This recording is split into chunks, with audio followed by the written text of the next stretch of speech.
fog swallowed the harbor that night, wrapping the town of Port Meridian in silence. From the museum roof, Mara Keene clutched a steel box, heavy enough to dam half the county. Inside were plates etched with names, dates, and payoffs, a ledger no fire could destroy. Below, pale-eyed Chief Wyndham raised his pistol, his voice calm as a sermon. Hand it over, or the girl dies. Beside Mara, Tams fought against the wind, wrists raw, refusing to bow. Behind them, the skeletal remains of a whale swayed on its cables, creaking like an old god, ready to break free. And in that breathless moment between surrender and survival, every secret of the town hung by a single choice. Would Mara trade blood for truth? Could she trust her brother, standing in the fog with empty hands but guilty eyes? Or would the sea claim another sacrifice in a town already drowning in its own corruption? This is The Drowned Ledger, 10-part detective thriller, where faith collides with greed. Family bleeds into betrayal, and every answer drags you deeper into the dark waters of Port Meridian. Stay with us as we rewind to where it all began. Chapter 1. The Cannery Fire. Chapter 1. The Night of the Sea Blessing. The fog never rolls into Port Meridian like a visitor. It settles in like a squatter, sprawling across the docks, muffling footsteps, and making even the gulls sound distant. Tonight, it feels heavier than usual, as if the town is holding its breath. The Sea Blessing is supposed to be a night of hope, tradition, and community. Once a year, fishermen, families, and shop owners gather at the pier to ask the ocean for mercy. Lanterns bob in the cold air. Children clutch paper cups of chowder. Old-timers trade the same stories about storms survived and nets torn. The lighthouse beam sweeps slowly, a metronome for the whole harbor. I stand back from the crowd, notebook shoved in my coat pocket, recorder blinking red at my hip. I came home to write about civic pageantry for the Portland paper, not to relive my childhood. But Port Meridian has a way of pulling people back into the undertow, no matter how long you've been gone. Didn't expect you to show. Keen Sheriff Ty Delaney appears beside me, like he always does, quiet, but heavy enough to tilt the air. His badge gleams faintly, but the man himself looks tired, older than I remember. Guess I'm sentimental, I answer. Or stupid. Both usually run together. Down on Pier C, Pastor Matteo Greer raises a cedar bowl of seawater. He dips his fingers, sprinkles the crowd, mutters blessings for captains, for deckhands, for sons and daughters who may never come back. He has a voice people want to believe, a rhythm that lulls. Even I find myself staring, half-caught, until I notice someone else isn't listening at all. Tamsin Crowell, 16, restless, eyes brighter than the fireworks boxes, stacked near the dockside diner. She balances on the railing, filming everything with her phone. Scanning the faces, the boats, the lighthouse beam like she's searching for a pattern only she can see. Her mother, Nora, behind the chowder table, shouts, feet on the planks, Tams, but doesn't chase her. Everyone knows Tams. She's too smart, too curious, too much her own person. When the blessing ends, boat horns answer like a choir. The crowd cheers, matches spark, fireworks hiss upward, swallowed quickly by fog. Music starts from a portable speaker no one can locate. People drift toward the beer tent in the cannery lot, toward Nora's chowder line, toward the safety of small talk. That's when the hairs on the back of my neck rise. Something feels wrong, a current beneath the ritual. From the far end of Pier C, I catch two figures breaking apart, one shoving, the other stumbling toward the rail. My gut drops. Ty, I whisper. Look. We push through the crowd. Halyards slap against masts in nervous rhythm. The bell buoy at the harbor mouth tolls once, though no one touched it. By the time we reach the end of the pier, the fog has thickened. One figure is gone. The other leans on the rail, but when we arrive, the space is empty. Only silence, and something darker on the wet boards. Blood. It streaks across the wood, smears against the railing.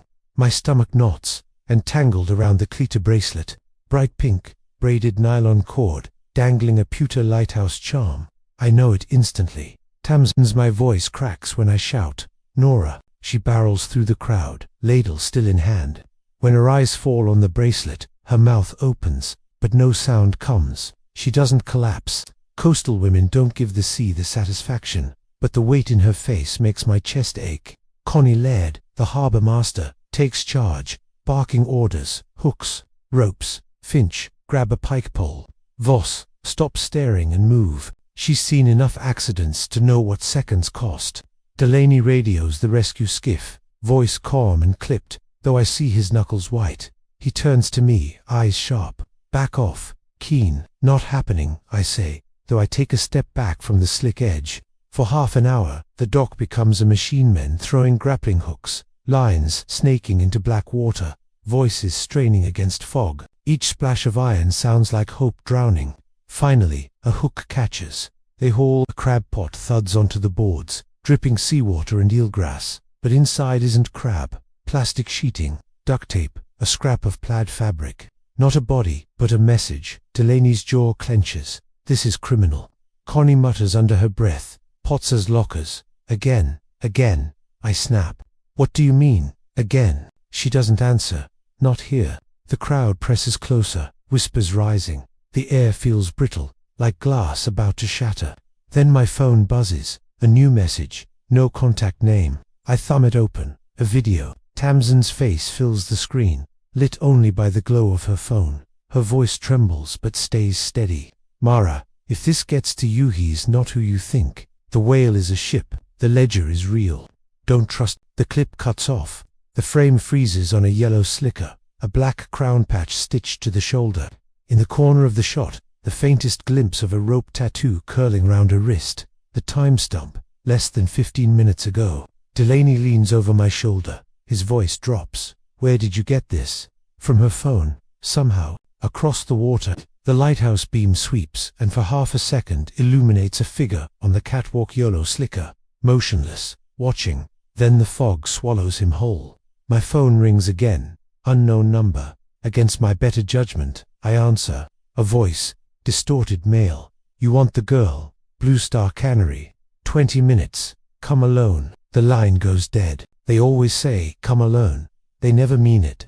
They mean come scared. Nora grabs my wrist, her knuckles trembling. Bring her back, she whispers. Not a plea, a command.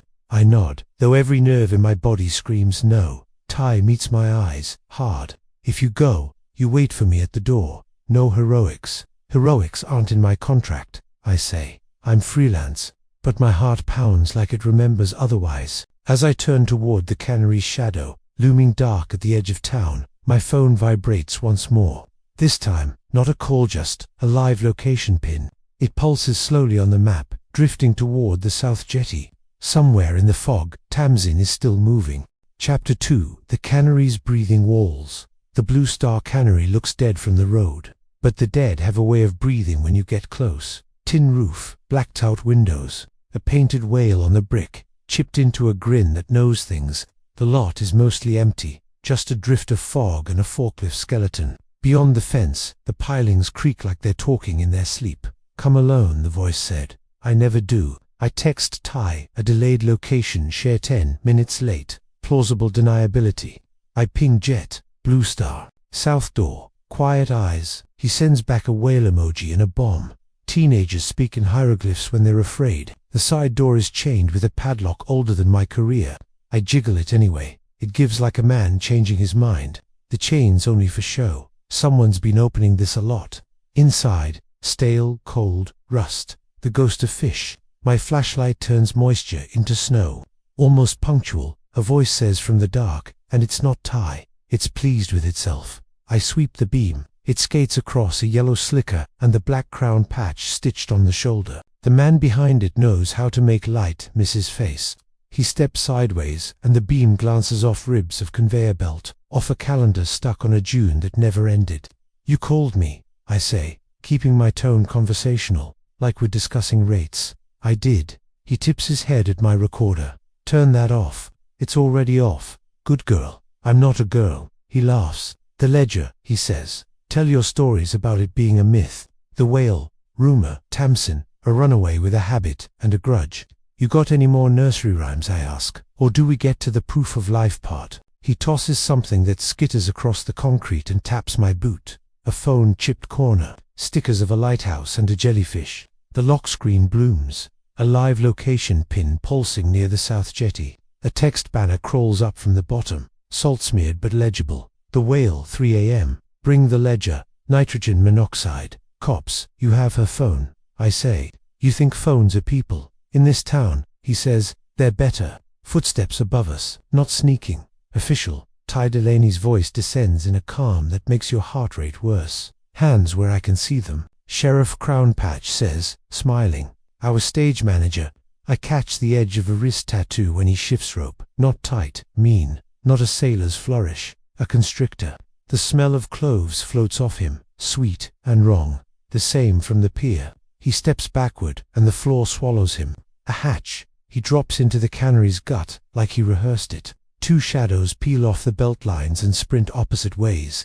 Stay Ty barks from the catwalk. I go. The hatch is a square of deeper dark. A wooden ladder leads down into the cannery's old service tunnels, where ice once slid and salmon bellies shined. I don't wait to catalogue the ghosts. I climb, boots loud on drowned wood. The air is colder by 10 degrees. It smells like low tide and memory. Mara Jet whispers in my ear. I forgot he was in my head. Cheap Bluetooth, stolen from his own kiosk. I've got a thermal from the roof vent. 3 heat signatures in the West Wing tunnels. 1 stationary. 2 moving colors, can't tell. But the stationary's small, low to the ground. Might be Tams. My chest squeezes. Which way? Left at the first split, then right. Also UMD building permit from 2002 says the West Wing is compromised. Sinkhole risk. Copy, I say. We'll be careful. I lie for sport. Ty's flashlight finds my shoulder. I said wait by the door. I didn't hear you, I say, because sarcasm is a flotation device. The tunnel ribs bend overhead, cedar bleached to bone. Water beads on the planks and drops with a slow patience that feels like a countdown. Our lights catch carvings along the wall, initials stabbed there by bored boys and men who got paid by the hour. HF plus RL, Jesse, KD, the kind of archaeology no museum cares about. We hit the split. Left smells like diesel and cold iron. Right smells like old coffee and pigeon. Left Jet said, we move. Somewhere ahead, metal scrapes metal, then stops fast. A chain, a lock, someone securing something with the confidence of ownership. I don't like this, Ty says. I don't like anything, I say. We turn right at the next junction. There's light from a gap in the board's harbor glow, diluted to milk. Ty moves ahead, gun out, the way men do when they can't stand the word helpless. I hold low with my light and see it before he does. A length of fishing line stretched across the floor at ankle height. Trap, I say. He eases his boot back. The line quivers once. Smug. Amateurs read forums. I whisper. Let them, he says. We step over. The tunnel slopes downward, then belly crawls under an old wall. My jacket drinks brine. The boards make the tiny noises wood makes when it's tired of holding you. I catch my breath on a nail, curse under it. The corridor opens into a room the size of a garage. A broken winch sits in the middle like a rusted animal. Against the far wall, a door is chained shut from the other side. On a crate sits a phone, the one from my boot. They put it here for theater. I cross the room. My light grazes something on the floor by the Wallowette scuff. A heel mark, a smear of duct tape adhesive. There's another smell now, under fish and rot. Mint, fancy toothpaste. Chief Wyndham likes mint. I pocket the phone because my hands need to steal something. Don't, Ty warns. Evidence. It's evidence either way, I say. On me, it moves. We're turning to go when the room takes a breath. At least that's how it feels. The floor drops half an inch, slow. There's a sound like a sigh through a mouth full of water. Back, Ty says. Too late. Something above shifts. Plaster dust sifts down like old snow. Our lights jump. Then a plank under my boot gives, with a wet crack, and I drop to my waist into a dark throat. My scream is stupid and short. My hands fly out, clawing at splinters. Ty dives prone, catches my forearms. His grip is absolute. Water slaps at my shins, then my thighs, cold as airless panic. Easy, he says. I've got you. The hole widens around my hips. The wood doesn't want to be wood anymore. Behind us, a chain rattles. The door at our backs jerks. Someone's out there. They shove the chain through the hasp. A padlock kisses steel. We are sealed inside a failing room with the tide. You okay? Ty asks. I'm rehearsing, I say through teeth. For drowning. Don't, he says. He hauls. I kick. The board yields just enough, and I flop onto the plank like a seal who regrets being graceful. We belly crawl for the far corridor, pretending we're not hearing the cold climb the walls. My flashlight flickers and I smack it, because sometimes violence works on inanimate objects. It steadies, points at a crevice in the stone where something glints. A phone again, but not the staged one. This one is cracked. Sticker of a lighthouse half peeled. Tamses. My breath cuts in half.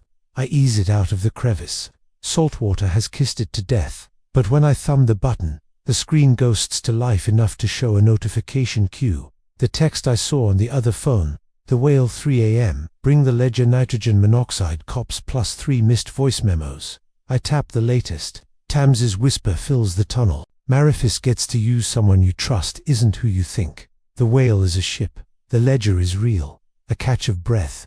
Don't trust the file cuts to static. I play the earlier ones.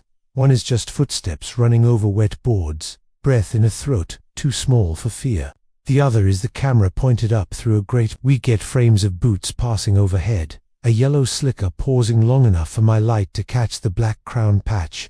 The wrist again. The rope tattoo tied in a strangler's pretty logic. Same knot, Ty says quietly. Constrictor, I say.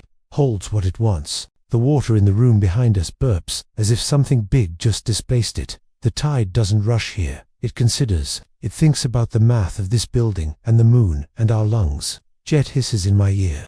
The fire's getting worse, but smoke's hugging the roof. From the outside, I can see a vent over your quadrant. There's an old door at the end of that corridor.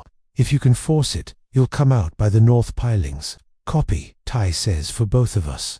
We crawl. The tunnel narrows, then bows open. Ahead, a door with a window so fogged, it might as well be a painting. Ty shoulders it. The wood protests, then yields a grudging inch. Again. It's not Hollywood. It takes minutes and part of his soul. Finally, the latch gives, and we pour out onto a lip of rotted dock that the county forgot. Night air slaps me like mercy. I gulp it until my lungs stop acting like strangers. Across the channel, the lighthouse beam turns its slow blind eye. Closer, the cannery breathes fire through its seams. People shout somewhere on land sirens blending with gulls. If I squint, the fog becomes a crowd. Call it in, Ty says, already on the radio. His voice is the cop voice again, boxed, competent. He gives quadrant, coordinates, a request for a small rescue craft, and for the power company to stop pretending their lines are in. A problem. I lean against the wet rail, listening to the building complain. A plank shifts somewhere under us. The water pushes a little higher, and then pretends it didn't. I look down the dock. At the far end, a shadow detaches from the fog and becomes a person. Yellow slicker, watching. When my light sweeps, it turns and vanishes into the cannery's ribs. Friend of yours, I tell Ty. I'm collecting the wrong kind, he says. We cut along the exterior, keeping 3 feet from any surface that looks like it wants to be ocean again. The verge of the lot appears, then the chain-link fence, then the side door I came through. From the street, an engine idles bass turned, Low-Jet's van. He does a slow roll past the gate, eyes wide, drone tucked at his feet. He sees us, relief breaks his face, then he's gone, circling to keep the slicker in frame.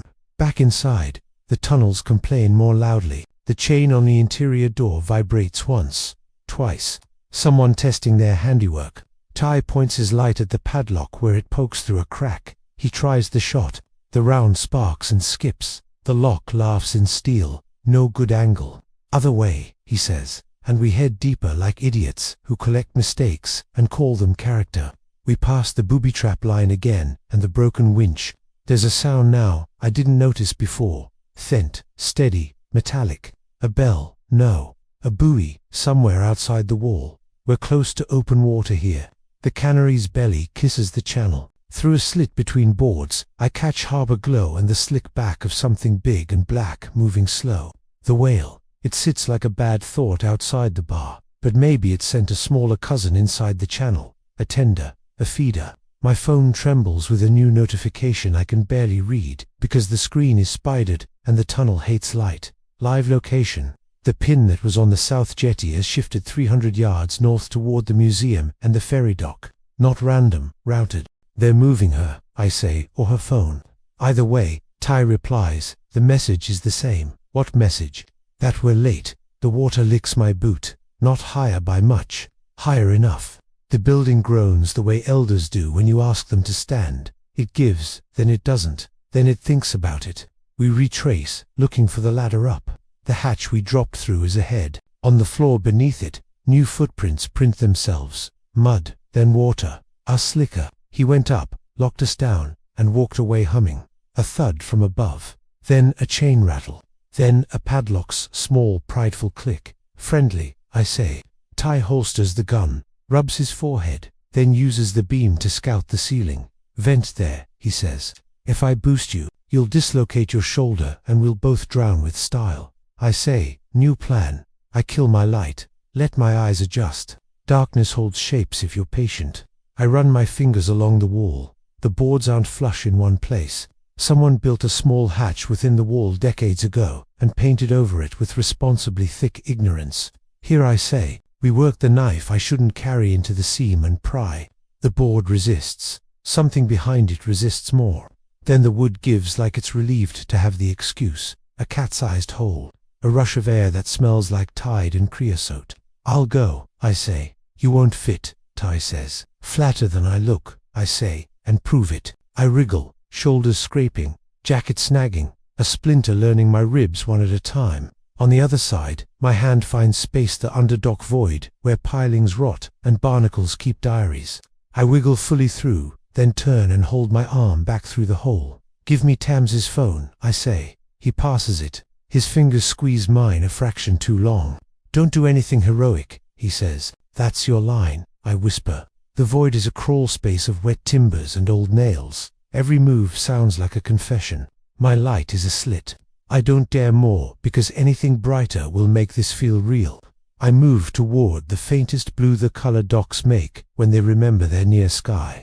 There's a grate ahead, bolted rustic. I shoulder it once, twice. It remembers the era when bolts were made of forever and decides to hold. I choke on a laugh that Dawson T belonged to me and pull the multi-tool my father gave me when I was 15 and more mouth than plan. A gull screams, loud and close. Footsteps thud above. A voice I recognize from the cannery floor says, South Jetty's blown. Pocket. Then museum. Keep her quiet. 3 a.m. is a schedule, not a suggestion. Museum. The whale bones. Tams hates that skeleton. I unthread the first bolt. It takes a century and my fingerprints. The second surrenders less elegantly.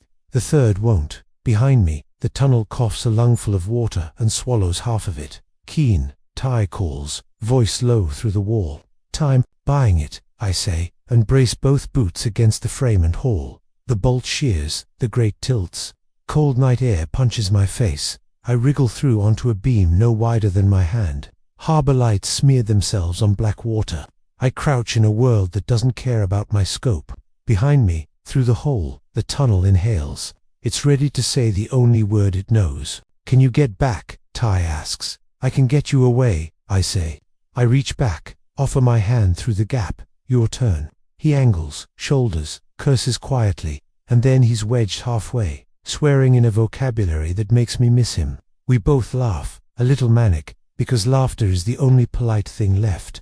That's when the floor inside the tunnel shifts for real. A boom somewhere far, maybe the cannery's roof, losing an argument with heat rolls through the structure. The board beneath Ty's hips cracks loud. Water lunges through the hole, slapping my chest, soaking my face. My grip on his wrist slips, and then finds bone again. Tams's phone, he says, as if that's the important thing.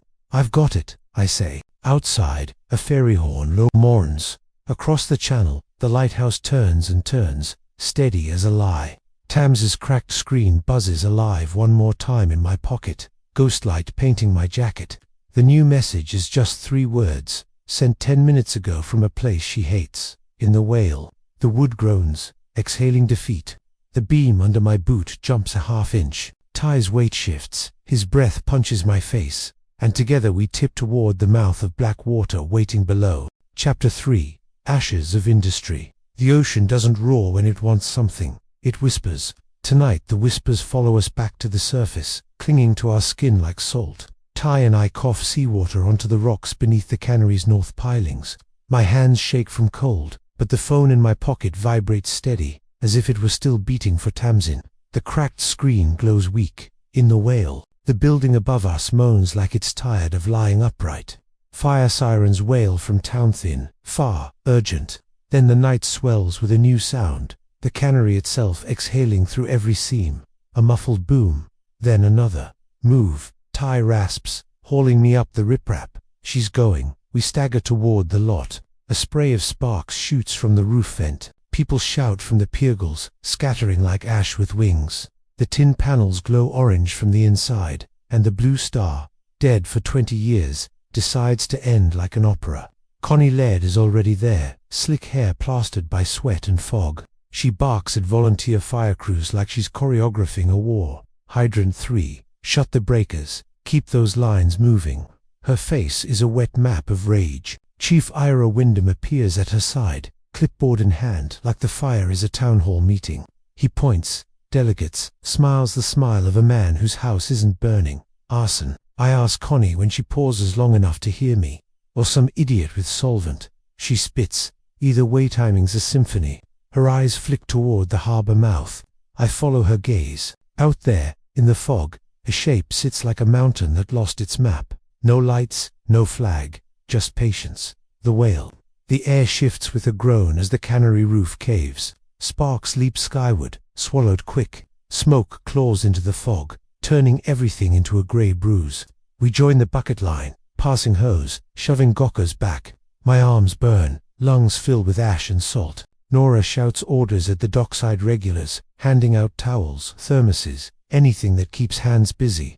She doesn't cry, not here. When the flames dull to a smolder, the crowd's murmur grows louder, thicker, a wave of rumor. People talk in flat declarations, voices cracking from the weight of needing to know. I find Nora at her diner counter.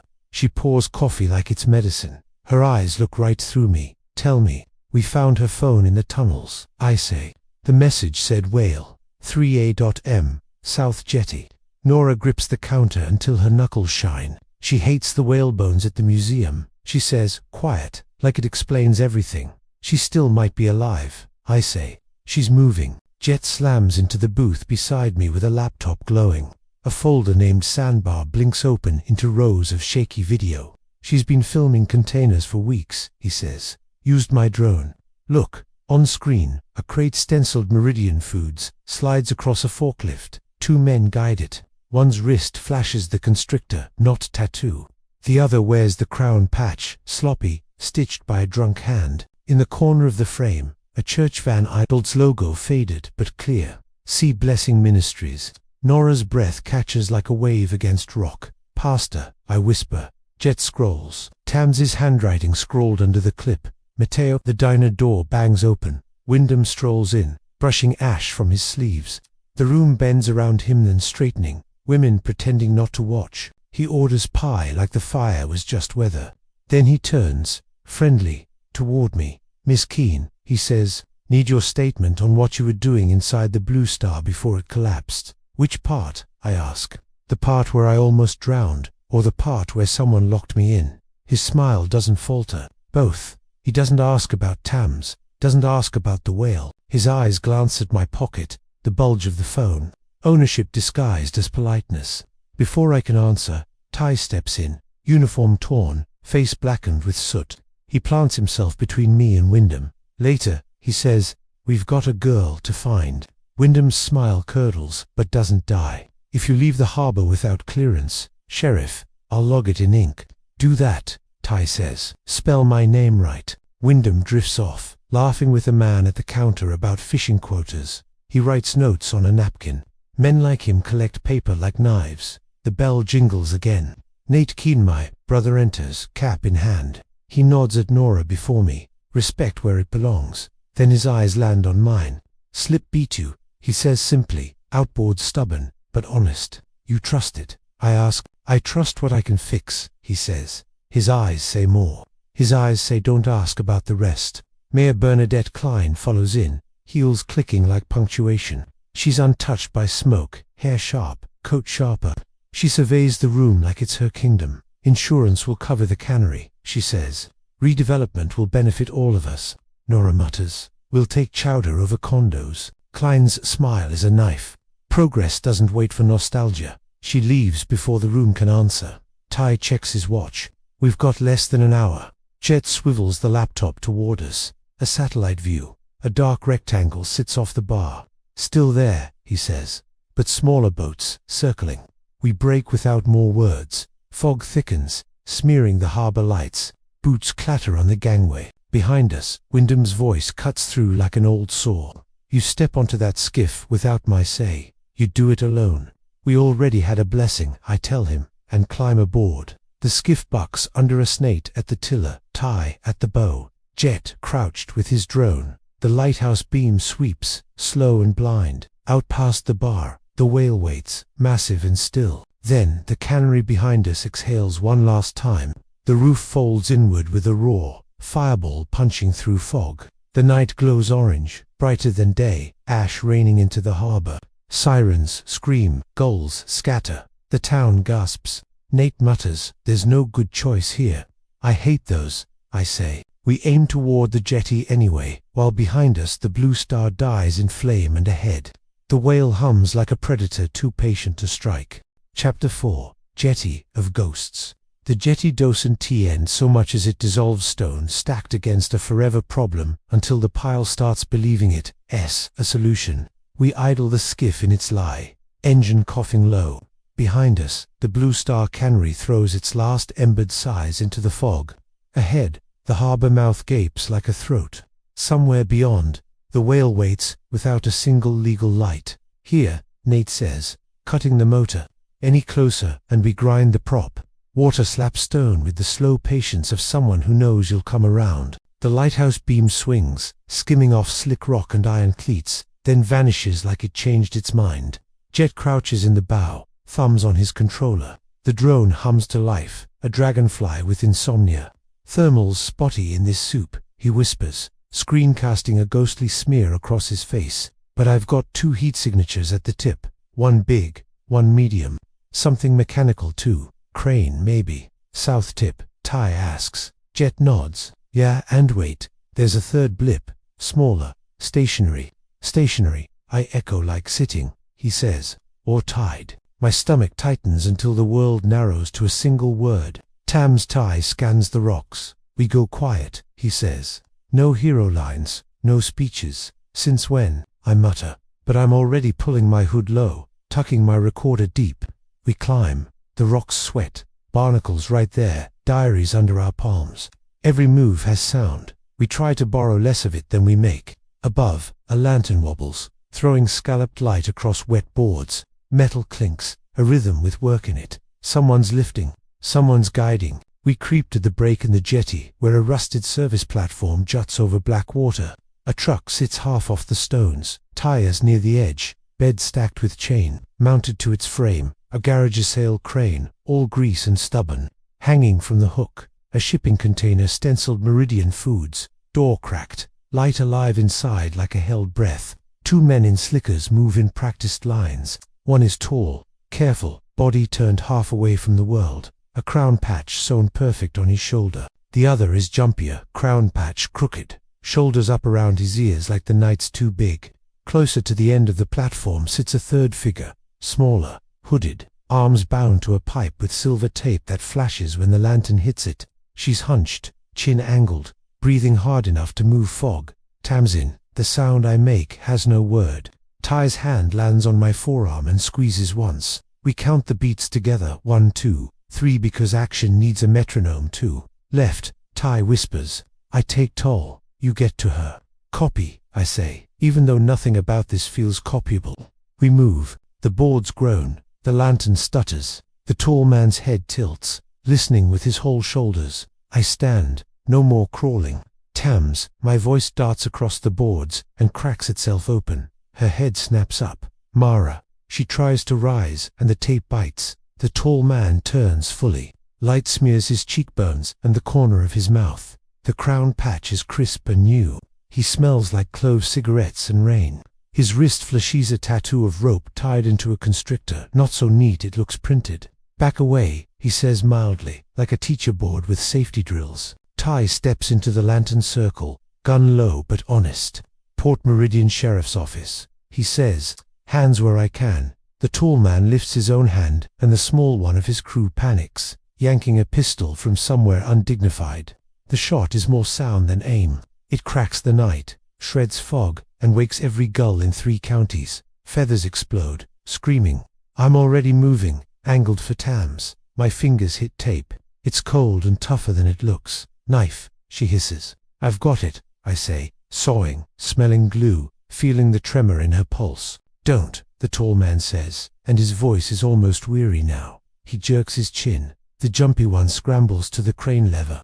Ty's gun barks twice, precise. The jumpy one yelps, hand flying open from reflex as the lever clicks halfway. The container lurches and swings, groaning chain, door yawning 2 inches more. A woman's sob knifes the fog from the rocks behind us. Nora's, my brain supplies against my will memory, kicking where it hurts. Hands, Ty repeats, louder.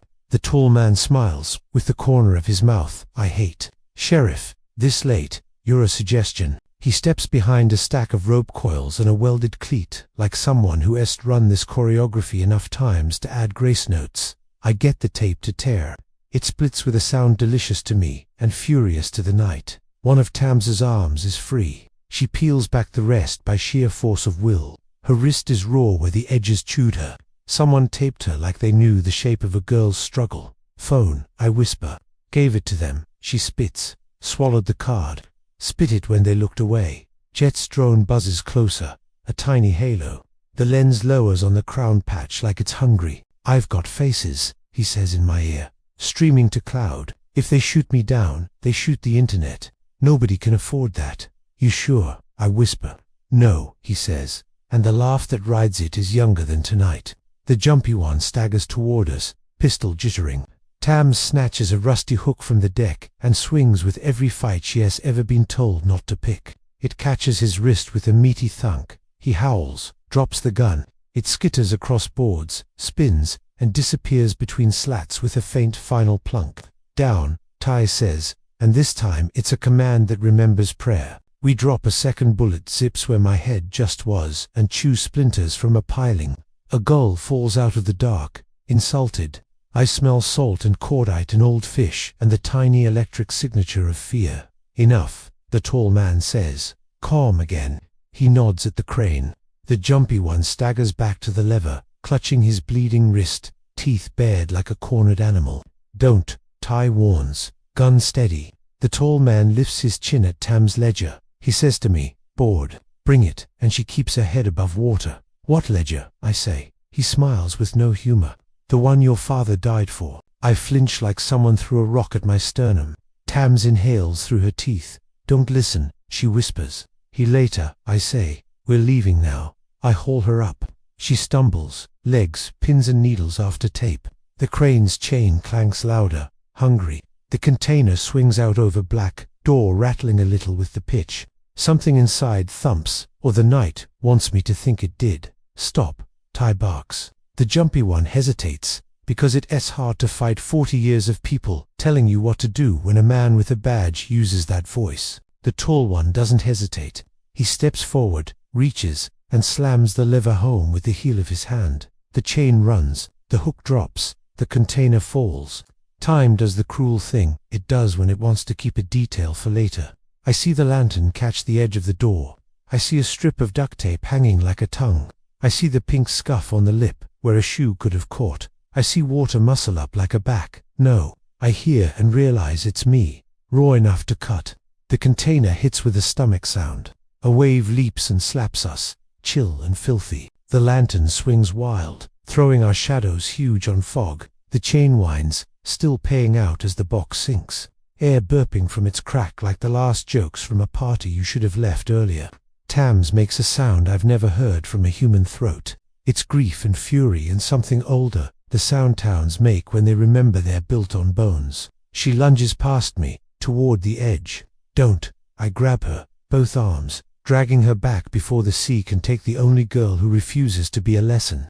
The jumpy one is grinning now, because survival turns men into something loud. The tall man just watches the water, as if he can gauge the depth by the pitch of the bubbles. He doesn't even look at Ty's gun. He looks at me. You're late, he says softly, like he's telling me something kind. Ty fires. The bullet walks the deck by the tall man's boot. A firm period. Face down, Ty says, Right now. The tall man steps backward, calm as tide. You don't get the girl, he says. Not without the ledger. You don't get the ledger, I say, though I don't have it. Though the word tastes like a bluff, I can't afford. He touches the edge of his slicker where the crown patch sits like a joke with a budget. We already have it, he says.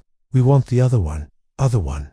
Jet's drone dips, low, brave and stupid. The tall man lifts a length of rope coiled at his feet and flings it with a snap. The line catches the drone like a trout. Jet swears in my ear, a short blasphemy. The drone staggers and then rights itself, cutting the rope with its own small prop and punching sky. Nate, Ty says without looking back. Hook. Nate is already throwing.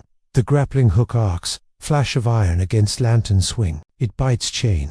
He plants his boots, leans his whole simple, honest body into the pull.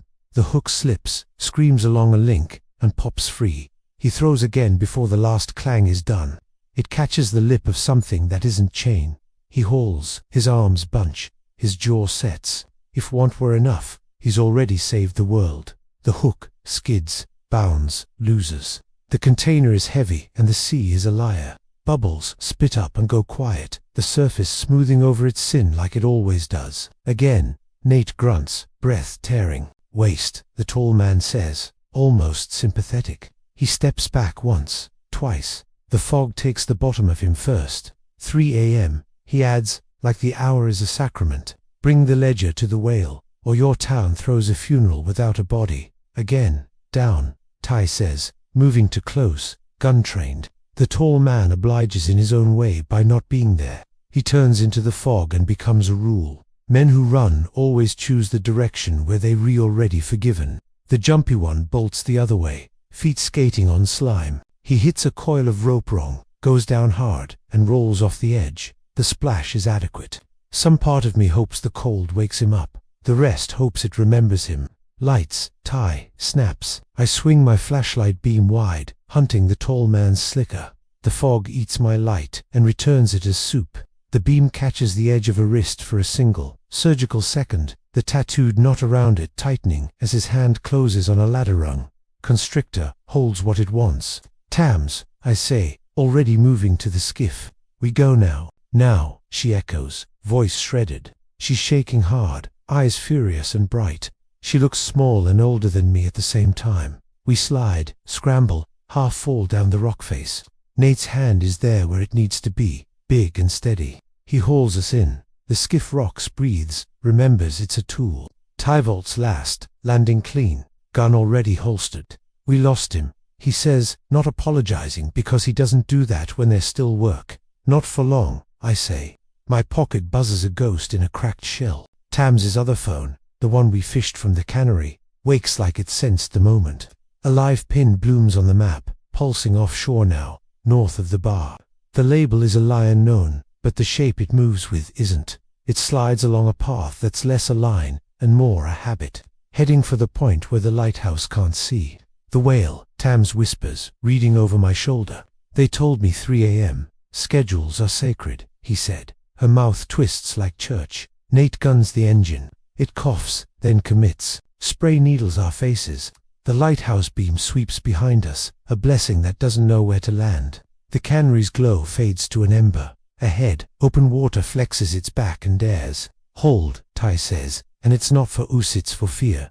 The skiff climbs the jetty's last breath and drops. Water slaps, hisses. Something big moves in the fog just beyond our useful world. I taste diesel, cold iron, and a little electricity from the fear of men who mistake shipping lanes for absolution.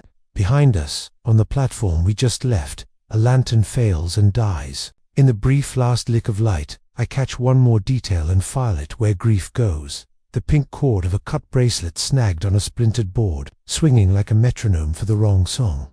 Faster, I say. Nate gives the skiff more throttle. The engine growls. The bow lifts. The world narrows to a road only boats know. And then the fog splits like a curtain to reveal a wall of black steel looming without a single right angle. No flag, no name, just presence. A floodlight snaps on, boiling the night into glare. A loudspeaker barks, blown out and intimate at once. Step closer. The voice from the cannery purrs, and the girl dies. Chapter 5. The Ledger's Whisper. The whale's floodlight pins us like insects under glass. Every ripple in the black water glitters like an accusation. My eyes burn against the glare. Tams presses closer to me, face pale, fists balled. The loudspeaker crackles again, that same calm voice threading through steel. Step closer, and the girl dies. Ty steadies his stance in the skiff, gun angled low, but his voice stays level. You hurt her. You've got nothing to trade. A pause, then laughter, not loud measured. You think this is negotiation, Sheriff. It's scripture. Bring the ledger, or the ocean swallows her. The hatch groans wider. A figure appears. Yellow slicker, crown patch, face hidden by shadow. He hauls Tams against his side, tape silvering her wrists again, head forced low so she looks half broken. She kicks once, wild, and earns herself a shove that rattles my teeth across the water. Bastard, I whisper, but the word feels small against all that iron. The skiff rocks under us. Nate tightens his grip on the tiller, waiting for a cue that isn't coming. Fog beads in his beard, dripping like sweat. I glance back at Jet. His drone hovers high, just outside the cone of light, camera blinking red. We've got eyes, he says softly in my ear, streaming everything. Good, I think, though part of me wonders if proof matters in a town where memory drowns quicker than men. The slicker figure leans into the mic. 1 hour South Jetty, ledger in hand. Otherwise, he presses something sharp against Tams's neck, a box cutter, blade flashing. Otherwise, we baptize her in steel. The floodlight snaps off. Darkness swallows us whole. For a moment, I can't tell sky from water. Back. Ty orders. Nate guns the skiff in reverse, engine whining. We carve a retreat, spray needling our faces. My stomach flips, as if it knows the ocean always wins. When the whale disappears into fog behind us, Ty slams his fist against the hole. Damn it, she's alive, I remind him, though my voice quivers. That's leverage, or cruelty, he mutters. We dock at slip B2, hearts still hammering. The town above us is a smear of smoke and orange glow, the cannery finally collapsing in on itself. The whole skyline looks like it's holding a funeral pyre. Inside the dockside diner, the air reeks of burnt coffee and fear. Nora paces, apron still stained, eyes wild. Where's my girl? She demands before we even sit. She's alive, I say, grabbing her shoulders. We saw her, but they want something called the ledger. They think I have it. Nora blinks. Ledger, like books, records. Before I can answer, Jet pushes his laptop between us. Look, on the screen, Tams's hidden files. Video after video of containers being moved at odd hours. One labeled Pastor Grier, night dock. We click. The pastor stands under a sodium lamp, handing a clipboard to a man in a crown patch. The audio is muffled, but one word pierces the hiss. Ledger. Ty exhales through his nose. He's in it. Damn preacher. Nora grips the counter. He blessed the boats tonight. He touched her forehead. Her face twists. He knew. Another file opens itself. Autoplaying. Tams's voice, hurried. If you're watching this, something went wrong. The ledger's real. It's proof of every shipment, every payoff. It's not on paper, it's in a book. Old, leather. My camera caught it once. They keep it moving. Dad's name was in it. Her voice cracks. The clip ends. The diner goes dead quiet. My chest hollows like someone scooped it out. Dad, 10 years gone, body tangled in nets, chalked up to an accident. If his name is in that ledger, then his death wasn't a storm, it was a decision. Nate won't meet my eyes. His hand drums against the counter in a rhythm too familiar, our father's rhythm, the one he used to keep time mending nets. Ty leans in, voice low. If it's true, if your old man was tied to them, we need to know. That ledger is the only thing keeping Tams breathing. I whisper, page 43 proves your father was ours. The words come unbidden, like they were waiting in the marrow. Everyone stares at me. What? Ty asks. Something one of them said. I lie, because truth feels like too much oxygen in a room already burning. Outside, a siren wails once, then dies. The fog presses against the diner windows like a crowd. Nora grips my wrist, her nails biting. You get her back, Mara. I don't care who has to burn for it. Bring my daughter home. Her eyes shine like salt water and fury. Jet's drone feed suddenly flares across his screen. A figure in a yellow slicker walks the ferry dock, dragging someone through the mist. The time stomp now. Tams's muffled scream bleeds through the mic. South Jetty. Jet breathes. There early. Ty grabs his radio. Nora snatches a knife from under the counter. Nate shoulders his raincoat. And me, my pulse slams so loud it drowns the room. Chapter 6. The Belly of the Whale.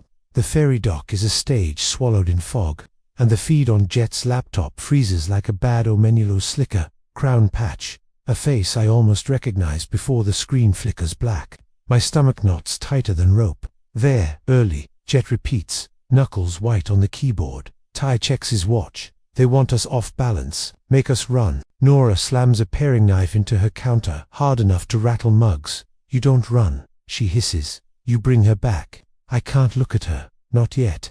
My father's ghost breathes somewhere between us. Page 43 of a book I've never seen. We take Nate's skiff again. The night has gone colder, fog thickening, until the harbor lights smear into halos. The whale sits off the bar, a silhouette too big to be anything but unnatural. No flag, no ID, a floating crime scene the size of a stadium. Closer, Ty says, jaw set. Nate keeps the throttle steady, face grim. He doesn't look at me. The waves slap us like metronome beats, counting down to something bad. The whale grows, steel walls blotting stars. Rust streaks down its side like old tears. Then motion, a ladder lowered, chain rattling. No guards, no warning shots. An invitation. Trap, I mutter. Always is, Ty says. He holsters, climbs. I follow, palms burning on rust, boots scraping rungs slick with salt. Above, floodlights kick alive in sequence, searing away the night until the deck glows like a stage. No one greets us. Just rows of containers stacked like tombstones, wind moaning through gaps. The ship hums deep in its belly, engines idling slow, a predator breathing. Where? I whisper. A scream answers, Tam's muffled, raw, below deck. We run. Steel corridors swallow us, every step echoing like confession. The smell down here is different. Mildew, diesel, and old blood. The kind of stink you can't scrub out, not with bleach or prayer. The passage narrows, lit by bare bulbs that swing with the ship's roll. Shadows stretch, snap. Voices, echo mail, joking, cruel. Kid's tougher than she looks. One says, not for long. Another answers. Ty signals left, gun raised. I grip my recorder though it's useless. Habit's a leash I can't shake. We turn the corner and the world shrinks. Tams sits bound to a chair, face bruised but eyes defiant. Around her stand three men. One wears his crown patch crooked, another flexes a wrist wrapped in a constrictor knot tattoo, and between them, commanding the space without lifting a finger, stands a third man. He's sharper, cleaner. His slicker is gone, replaced with a suit too fine for this stink. Pale eyes pin me where I stand. He doesn't need weapons, his certainty cuts sharper. Ledger, he says, and his voice is quiet steel. You know where it is, bring it. Ty raises his gun, step away from her. The man ignores him, gaze locked on me. Your father died for it. That was supposed to end the Keene's involvement. He almost smiles. But here you are, still chasing ghosts. My throat closes. Dad tangled in nets, storm blamed, obituary written with cheap ink. Was it an accident or a ledger entry? He lifts a leather book from the table beside Tam's. The cover is water-stained, corners frayed, but it breathes menace. Gold lettering, faded but legible. Port Meridian, Cooperative, 1972, a ledger. He flips it open with reverence, pages crackling, stops at one marked by a bent nail. Page 43, he murmurs, turning it so I can see. The handwriting is blocky, familiar. My breath vanishes. Keene, Joseph, my father's name, scrawled in ink older than me. Beside it, numbers, coordinates, dates, and one word, forfeit. Your father worked for us, the man says. Until he didn't. His death was not a storm. It was a message. The world tilts. Ty curses under his breath. Nate's voice echoes in my head. The rhythm of his drumming fingers, our father's rhythm. Did he know? Tam strains against tape, eyes wide. Mara, don't listen. He's lying. But the book in his hands feels heavier than truth. The man closes it gently, like a priest with scripture. Bring me the other ledger, and she goes free. Phelan, your town loses another Keene. Chapter 7. Currents of Betrayal. Steel has a way of making choices for you. Down here in the whale's belly, the air tastes like damp pennies and bad intentions. and the pale-eyed man wants a sacrifice to go with it. Bring me the other ledger, he says again, quiet like weather, and the girl lives. Ty's gun never wavers. We're leaving with her. Now. The man glances at the pistol as if it's quaint. He sets the leather book down beside the box cutter like they're friends at a bar. 30 minutes, he says. That's the shape of mercy tonight. He nods, and the two crown patch men move like punctuation. One steps left to block the corridor. The other flexes his wrist, the constrictor knot tattoo bunching with the tendons, then taps a keypad. Somewhere, metal groans, doors reposition. A labyrinth tilts. He can't shoot a maze, the pale eyes say, and then he's gone, ghosted through a door that forgets it was ever open. For a heartbeat, the ship hums, and I hear nothing but Tam's S breathing and my father S, name on a page I didn't know existed. Eyes up, Ty snaps, and the room remembers it's a room. We move first. It's the only way we've survived anything. Ty breaks the nearest bulb with a shot, darkness swallowing half the glow. I lunge for Tam's knife out, slicing tape. It's tough, silver-backed, puckered with salt. She doesn't flinch, just yanks hard when I hit the seam, skin burning where glue kissed it too long. On your feet, I whisper.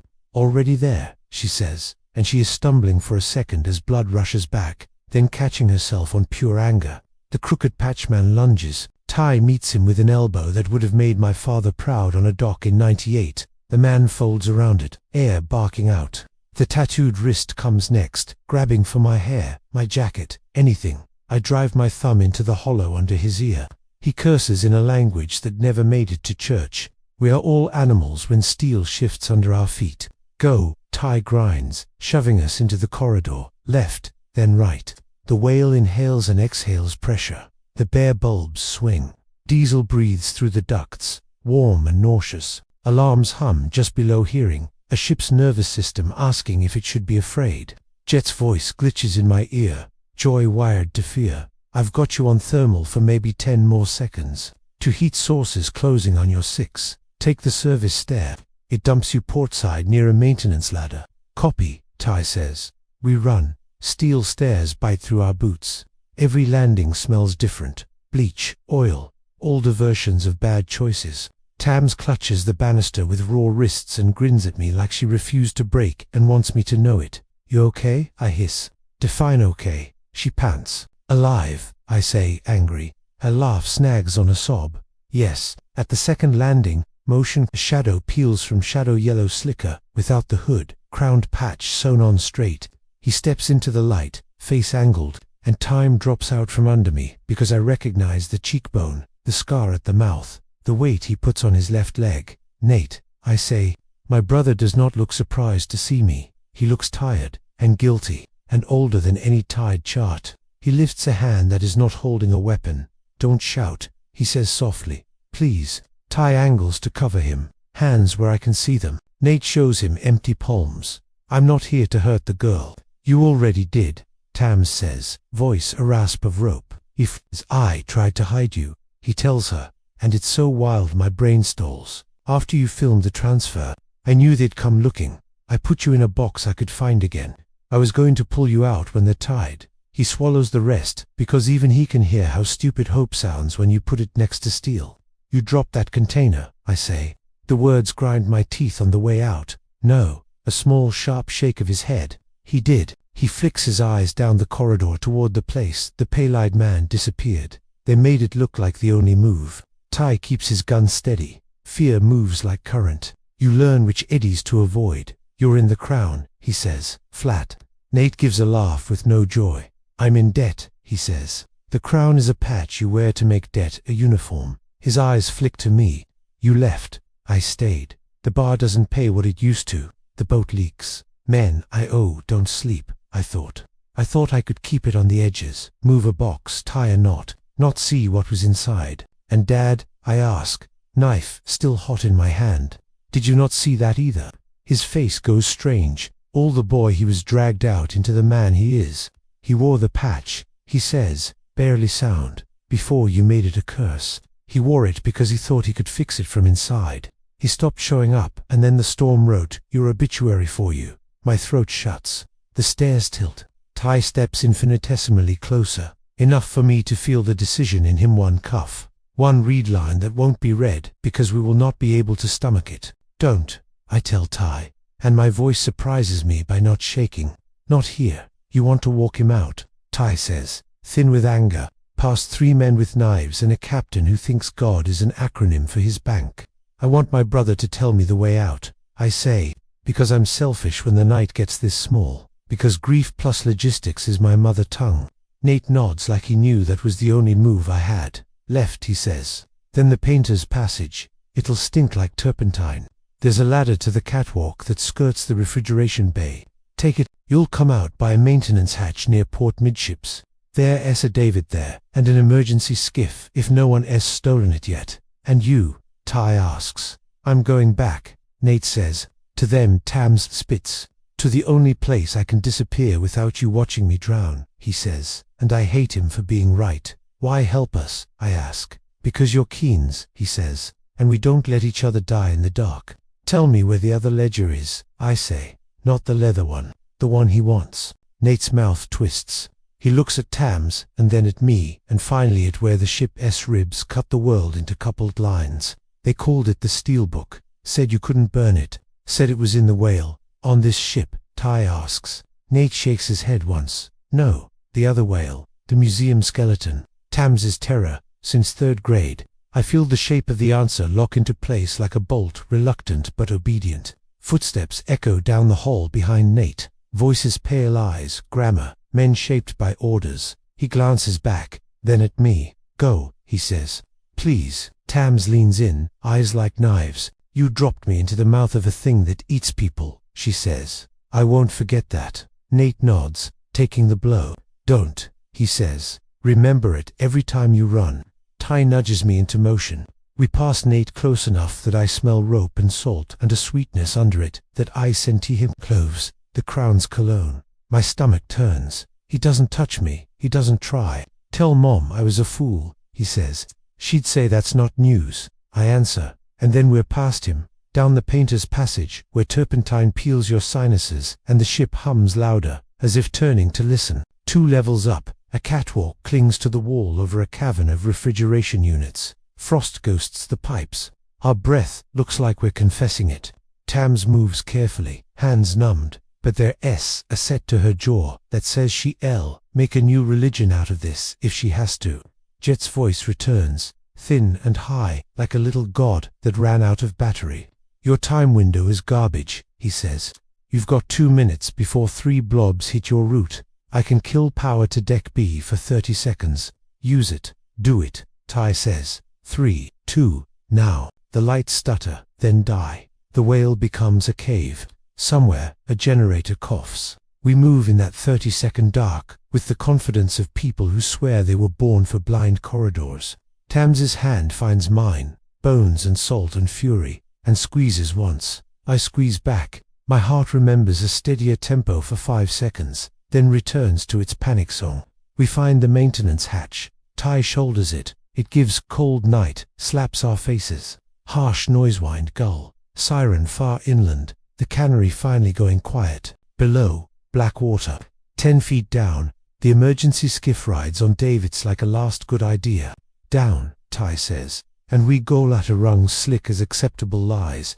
He drops last, cuts the line, and the tiny boat kisses the water and sighs. The whale doesn't shoot. Maybe it's pride, maybe cameras, maybe pale eyes likes hunting better when he can watch the panic. Nate's voice exists only in my head now. Left harbor catwalk, museum whale, steelbook, hold tight, Ty says, and Nate's stubborn engine hours now bucks us into motion. We disappear into fog that does what it always does best for this town, covers scenes and rescues. We don't go back to the dockside. We point the bow toward the museum, a squat cedar building with a peaked roof and the town's favorite lie hung inside it, a whale reduced to clean bones, harmless enough to sell postcards. The ferry dock is empty, ropes creaking against cleats. The museum's security light bruises the fog into yellow. On the back door locked, because nothing sacred in a small town really wants to be excluded. Knitted lanyard hangs from the knob like a guardian that went on break. Inside, lemon oil and dust, and damp coats from school field trips. The gift shop puffins stare, permanently concerned. The main hall opens like a breath. Above, the whale's skeleton hangs, vertebrae threaded like rosary beads, ribs, a white cage that once contained a life bigger than our town will ever allow. Tams shudders. I hate that thing. It never did anything to you, I whisper. It exists, she says. We find the maintenance door Ruth showed me when I was 12 and wanted to see how things worked.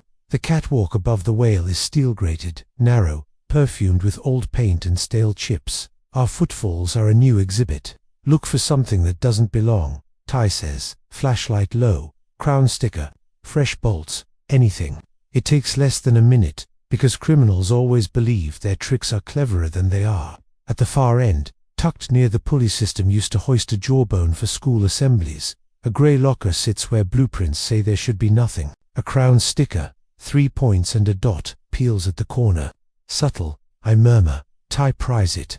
The lock complains, and then agrees to be history. Inside, a steel box the size of a bread loaf, weighty enough that my hand drops when I pick it up. It hums not with electricity, but with consequence. Tams leans in. That's it, she whispers. They called it the book you can't burn. We set it on the maintenance table, where second graders usually tape paper sails onto popsicle stick boats. Ty uses a key he does not have metal wedge. Leverage and the box size open like it wanted to all along. Inside, plates, thin steel sheets etched with clean cold columns. Dates down the left, vessel codes, container IDs, initials in pairs and trios, dollar amounts that make it clear who loved this ledger the most. My stomach drops into my knees. K shows up like a habit. W repeats enough to feel like a brand. G keeps the faith line after line. EV stacks like a wall. And near the bottom of last month, a set of letters I cannot unsee. NK don't, I tell myself out loud, like you can talk your eyes out of meaning. Don't make it neat. Tams stares. They carved it into steel, she says. So when the fire came, the story stayed. Ty lifts one plate toward the dim light, jaw grinding. This is enough to sink half the council. Or to make them learn to swim better, I say. Because I remember who owns boats. Take pictures, he says anyway. The cop in him refusing to be outvoted by cynic or poet. He snaps frame after frame, every line twice. He puts the plates back the way you put bones back when you Dante want to make a new ghost. He hands me the box. It's heavy enough to change my walk. I slide it into my bag and my spine negotiates. Now what? Tams asks. We go, Ty says. We get you warm. We get this somewhere. It can't be rewritten. We turn. Leave it. The voice is warm and soft, the way you lower your tone to calm a skittish horse. It's a Sunday voice. It sits at the back of the hall and floats up like incense. We pivot as one. Down on the floor, in the pool of light spilled from a case of glass floats, Pastor Matteo Graia stands with his hands folded over his middle like a man pending grace. He's not alone. 2 men with crown patches stay in the shadowed doorway, one holding a small, quiet shotgun like it's a sleeping child. Put the box down, Mara Keene says, apology already threaded through the syllables. Forgive me this trespass. Tams inhales a sound that is not fear. It's certainty taking a shape. I knew it, she says. Ty shifts, measuring angles, lines of fire, lines of sign. I feel the catwalk under my boots and the ledger heavy on my spine.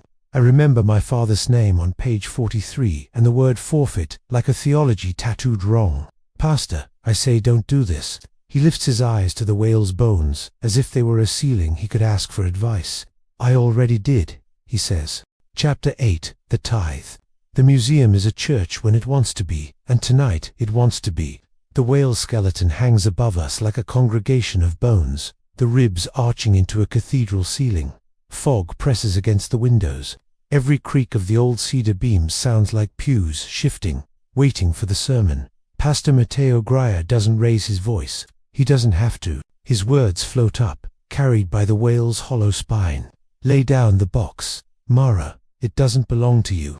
Tams hisses through her teeth. It doesn't belong to you either. Graia tilts his head, sad smile etched into his beard. Child, you misunderstand. Nothing here belongs to us. It belongs to the tide, to the cycle, to the crown we serve. The 2 crown men in the doorway don't move. One cradles a shotgun, safety off, the steel mouth glowing faintly under display lights. The other lingers in shadow, hands in his slicker pockets, as if murder was just another errand. Ty shifts his stance beside me, gun steady but low. He doesn't want to shoot in a museum built for children's field trips. He doesn't want blood under whale ribs, but his jaw is set like granite. That's out of patience. Pastor, he says evenly. Step aside, I can't. Grier says, the whale has demands. We tithe, we survive. That ledger is proof of our covenant. I feel the steel box heavy in my bag, digging into my spine. The etched plates inside are colder than the night. KWNK. Letters that don't just prove corruption but confess it. My father's ghost rattles against my ribs. Funny covenant, I spit. All it buys is coffins. Grier's eyes glisten, almost kind. We are but keepers of the flock. Sacrifice is holy when it feeds the whole. Tams lunges forward, voice breaking. You taped me up like a fish. You stuffed me in a box. You were gonna drown me for your ledger. That's not holy, it's cowardice. Her fury hits the rafters like a flare. For a second, even the crown men hesitate. I seize it. Ty lights. He doesn't hesitate. His free hand snaps upward, firing at the nearest bulb. Glass explodes. Darkness buckles in the hall. Children's exhibits vanish into shadow. The whale above us turns into a ghost in negative space. The shotgun roars, flash popping like a bad memory. The pellets chew through the lower catwalk rail, splinters showering. Tam's screams not hit, just startled, but her cry ricochets off the bones until it sounds like a chorus. We scatter along the grating, boots clanging. Ty drops, rolling low, returns fire once. A crown man curses, staggers against the wall, not down, just bleeding. Grier's voice booms bigger now, riding the chaos. This ledger is temptation. It will damn us all if it leaves this place. Then damn me, I shout. My words shock even me, but my chest feels lighter for saying it. Tams grabs my arm, pulling me toward the pulley system. We can go up, to the roof, ventilation hatch. The catwalk shudders under another shotgun blast. Steel groans like the ship's belly again. My bag swings with the weight of truth trying to escape. Go, Ty growls, staying behind, covering us. Not without you, I snap. Go, he repeats, this time with the finality of a man carving his own page number. Tams drags me. We scramble up the ladder bolted into the rafters, the skeleton swaying just beneath our feet. The whale's skull looms, mouth gaping in silent judgment. From below, Grier shouts, page 43, Mara, you think it was accident. It was tithe, blood for balance. Don't make the same mistake. The words cut deeper than any bullet. My father, written into a covenant I never knew existed. His death rewritten as scripture for these men. My hand falters on the rung. Mara, Tams yanks me higher. Don't listen to him. We break onto the roof, breath steaming in the cold. Fog rolls thick, smothering the harbor lights. Sirens wail faint from town, muted by distance and denial. The museum roof slopes slick under boots. Where? I pant. Tams points. A maintenance hatch, padlock hanging useless, already broken. He's been here before, she says, hatred curling her words. We dive through, into the crawl space that smells of tar paper and dead gulls. My bag bangs against every beam. Tams crawls ahead, fast, frantic. Behind us, footsteps hammer the ladder. Voices shout. One word repeats, echoing off the whale bones below like a chant. Tithe, tithe, tithe. We crawl until the passage spits us onto another catwalk outside, above the ferry dock. The fog thins just enough to reveal the dark water below, the whale offshore, floodlights flickering like an invitation. The steel box weighs me down. The plates inside hum like they want out, like they know the pale-eyed man is waiting. My father's name presses between my shoulder blades. Tams grips the rail, wind whipping her hair. We can't keep running, she says. They'll always want the book. They'll never stop. I know she's right. I also know Ty is still inside with a gun and a half-empty clip, holding off men who think sacrifice is holy. Then what? I whisper. Her eyes lock on mine, fierce, fevered. Then we decide who we give the ledger to before they take it. We burn their covenant. The fog shifts. Movement on the dock below. A lone figure stares up at us through the grey. Not a crown patch this time. Not pale eyes. It's Nate, my brother. His cap pulled low, hands bare. He doesn't shout. He just lifts both palms, empty, like a man waiting for judgment. Chapter 9. The knife behind the back. Fog is a liar. It makes distance seem close and closeness seem safe. From the museum catwalk, Nate looks like a man I once trusted to fix nets and engines. From here, he could also be the man who sealed Tams in a container and called it protection. "Give me the ledger," he calls again, voice quiet but carrying. His palms stay up, open to the mist. "Before they take it from you." Tam's grip on my sleeve tightens until my arm aches.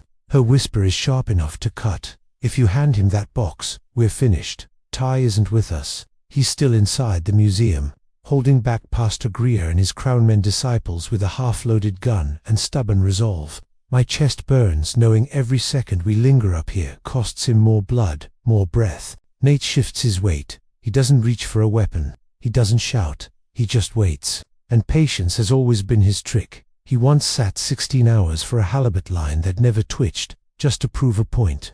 "Mara," he says, softer now, the tone that used to reel me back from cliffs. "Dad knew.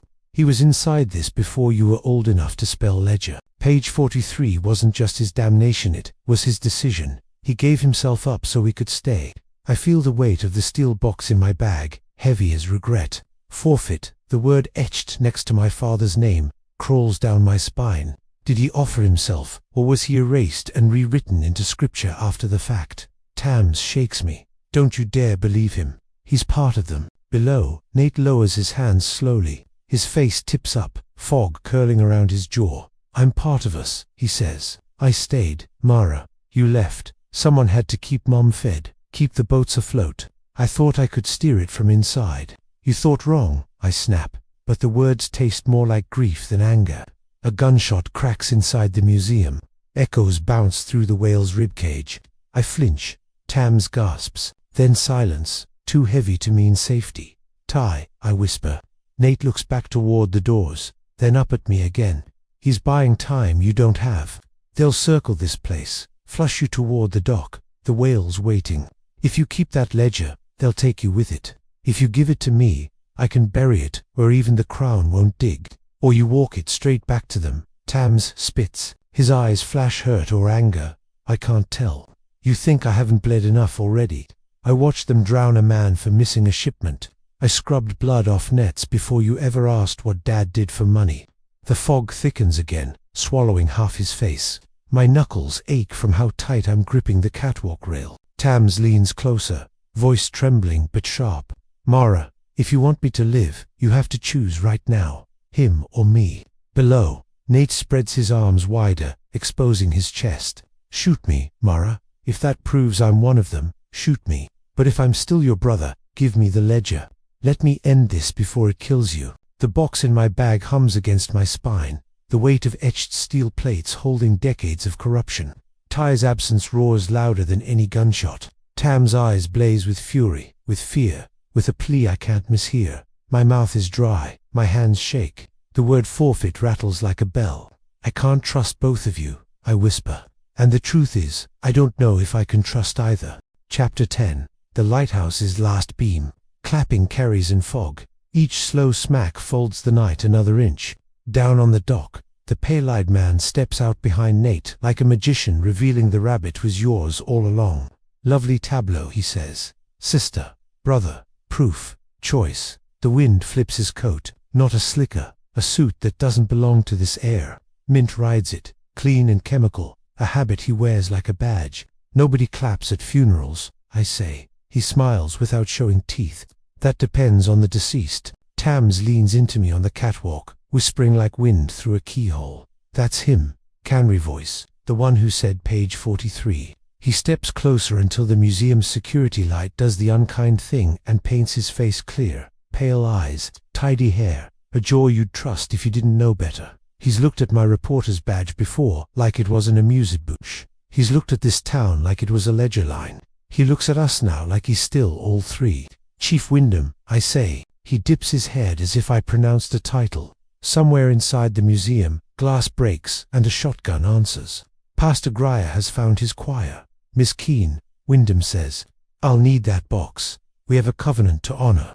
"Covenant," I repeat, tasting rust. "You mean extortion written in Sunday ink." "Sacrament," he says. "Gentle. We tithe. The whale keeps us fed." "Fed who?" Tams spits. Your retirement fund. His eyes flick to her. Benevolence flickers. A reptile blinks beneath it. I admire resolve in the young, he says. It's so editable. You taped me to a pipe, she says. You made me into a sermon.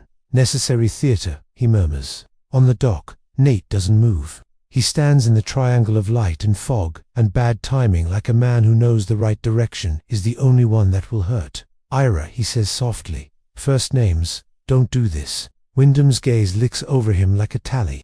Mr. Keene, you were useful until you weren't. You wore the crown when it helped your debts. Now you wear it like shame. How quaint. Another shudder rolls through the museum.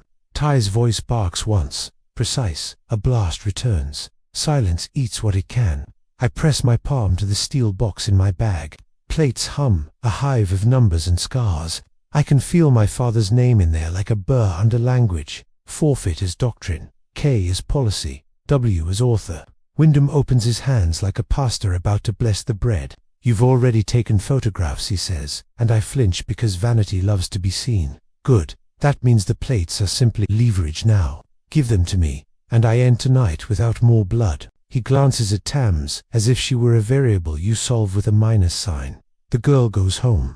Your brother pays his debt in a way we can all live with. Everyone keeps their little stories. And pastor, I ask ministers, minister, he says, still smiling. We all serve something. Behind him, movement. To crown men ghost out of the fog like punctuation marks. One carries a compact shotgun, the other holds nothing but confidence.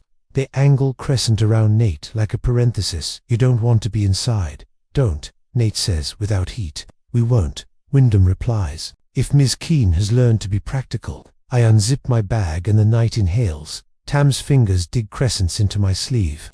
No, she says in a voice that aims for my bones. Wyndham lifts his chin to the museum like he can see through cedar. Pastor, he calls, unhurried. It is time. Inside, a chain clatters. Then the sound that means nothing good in any language metal under stress. The wail above our heads shifts an inch, then two. Its ribs whisper against their cables. My heart stutters. Ty, I can't hold all of this, the box, the girl, the brother, the town. So I pick one thing and lie to the rest. I pull the steel box out and hold it over the catwalk rail, the black water below an open mouth. Wyndham's voice doesn't rise. You can drop it, Ms. Keene. But then I will drop all the mercy I have left. Tonight ends the same. Understood. My mercy doesn't travel with yours. I say different map. He steps forward into the cone of light, pale eyes almost pitying. Your father misunderstood that too. The floor under my feet is a grid stamped with years of school shoes and docent tours. I remember Ruth, the museum docent, showing me where the safety latches are. The same afternoon she bought me a popsicle because my dad was 2 hours late, and I pretended not to care. Tams, I whisper. Bell rope. She frowns. I point with my chin. Above the exhibit case labeled whaling harpoons. Then, and now.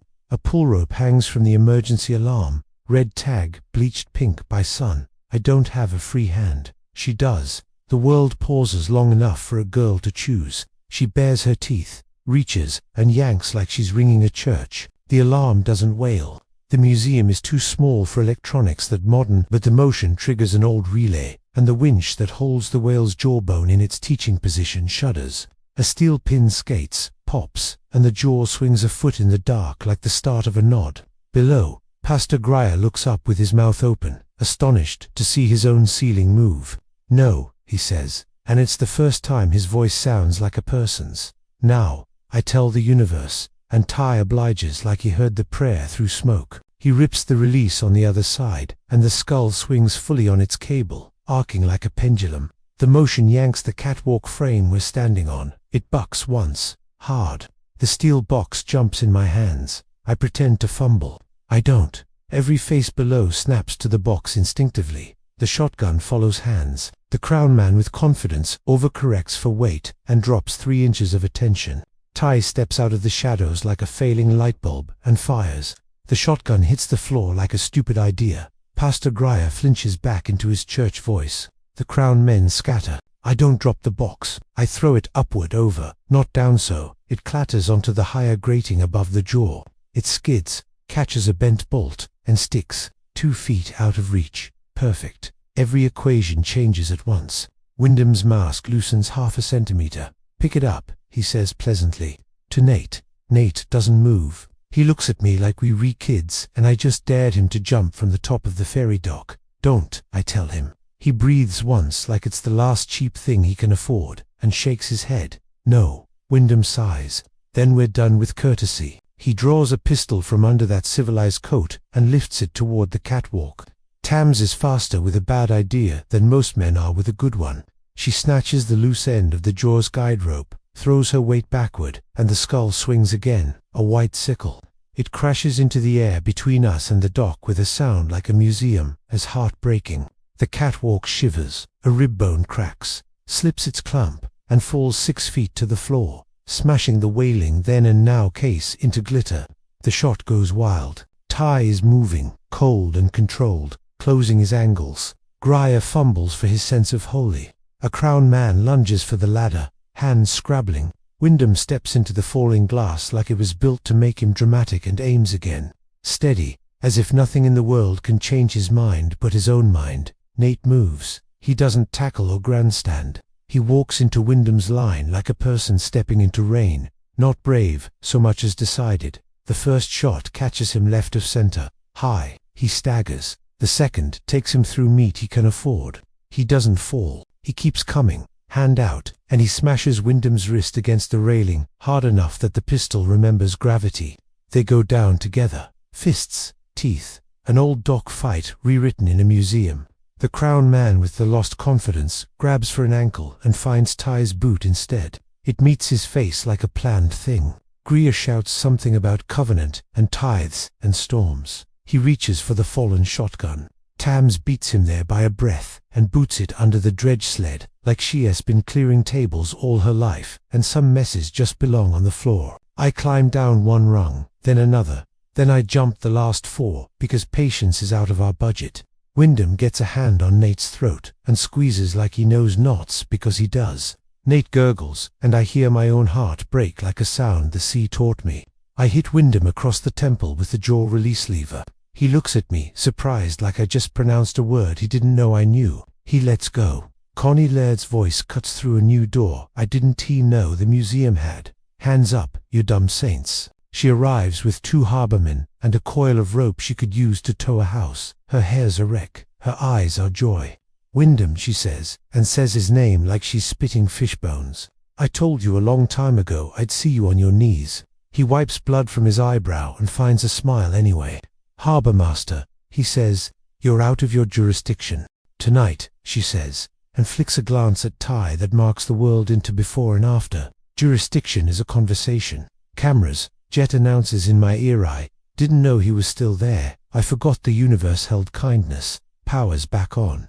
Streaming to 6 places and 1 prosecutor you won't like. Wyndham calculates. You can see it. Men like him keep their math moving.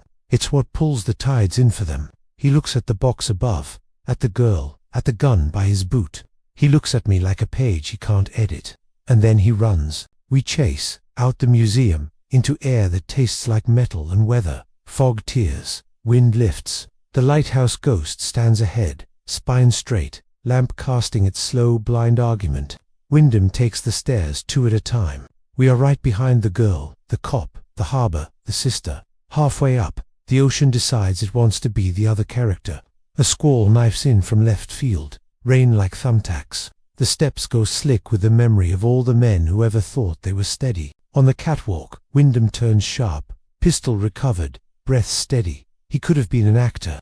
He aims at Tams. On instinct, I put myself in the way. He adjusts aim to my heart and pauses just long enough for Ty to make that a mistake. Ty's bullet removes the pistol's appetite. Wyndham snarls without moving his face. He grabs for me anyway. We hit the rail together. His breath is mint and expensive lies. Up close, his eyes aren't pale. They're clear in a way that says reflection is all he's ever needed. "You think you win because you have a box and a crowd," he says into my mouth. "This town loves its stories too much to change the ending. You mistook hunger for consent," I say, "and taste blood that might be mine." We write our ending. We carve it in steel. He pushes. I grab. Fingers on slick paint. Below, the surf takes aim. For a second, I see my father's hands on a tiller. brown and nicked. I see Nate at 14 stealing bait. I see Tams with her phone up like a weapon. Then Nate hits Wyndham from the side like a wave, and the grip breaks. The rail jumps. Wyndham slips. He doesn't fall clean. His hand finds my jacket and tears it, finds my bag and almost finds the strap. I swing the steel box like an answer. It cracks across his wrist. His fingers open. For a single framed second, like a film caught in the gate he holds in the rain between sky and water. Eyes clear as a plan, mouth a thin coin. Then the sea does what it always does. He goes over. There's silence, and then there isn't. Waves argue with rock. Ty drags me backward by my collar, and I let him because I am tired of good ideas. Connie leans out over the rail with her rope, like the stubborn line between us and after. She tosses once, twice. The rope lands with the thud of hope. It finds nothing but cold. Down at the foot of the tower, crowned men who didn't tea-run in time are flat against stones, with wrists tied the way Connie taught boys when they were mouthier and smaller. Pastor Grier sits on the steps with his hands on his knees and a look like someone took away his favorite chapter. He flinches at every horn. The whale out beyond the bar gives one long, low note that walks a line up my spine. Then another note farther out answers, identical and wrong. 2 whales, 2 ledgers, maybe more. Jet says in my ear, stunned and small, that was not one ship. Back at the museum, we collect ourselves with hands that don't yet belong to us. Nora arrives like a weather front, gathers Tams, counts pieces without moving her lips. Tams holds me, and then she holds distance because both are true. Ty stands still, long enough for his shoulder to remember it was wounded, and then pretends he meant to sag. On the floor under the whale, we find the pistol, 2 teeth, a hymn book someone left 10 years ago, and a pair of broken crowns from tourist caps. Pastor Grier stares up at the skeleton and whispers, "Forgive me." I don't know where he expects the voice to answer from. Nate sits on a bench with a towel someone pushed into his hands. Blood darkens his shirt near the collarbone. He looks at me the way mornings do when they owe you an apology. I didn't drop that container. He says again, useless and absolute. I know, I say, and I do. He'll hold the part he did in the light. The rest will decide with paper and consequence. The way towns do when they remember law isn't just a uniform. Ty bags the steel plates with care that looks like tenderness. He's already making lists. Prosecutor, state police, names with initials carved thin as wire. We have Tams's videos. We have the leather ledger on camera. We have a man in the water, and a pastor on a bench, and a town that watched its museum turn into a courtroom. Connie walks the edges of the scene like a captain who trusts the hull again. She stops by me. He floats, they said, back in the day. She mutters, bad men always float. They like to be recovered so they can have a speech. If he doesn't, that means he finally learned something. Or he knows a way out, I say. She tilts her head toward the harbor mouth, where a horn answers a horn answers a horn. You hear that? She asks. That's scale. That's how you know when trouble has friends. We stand and we don't. The whale above us is a white map of a life bigger than the room that contains it. When the light from the lighthouse swings, the ribs lay shadows across all of us like bars, then lift them again. Later an hour, a day, pick your measurement tie prints, contact sheets of every plate photo. The initials are a history, WKGEVNK. We'll draw the lines. We'll ask questions with keys in our hands. We'll be disappointed and right and loud. That's the work.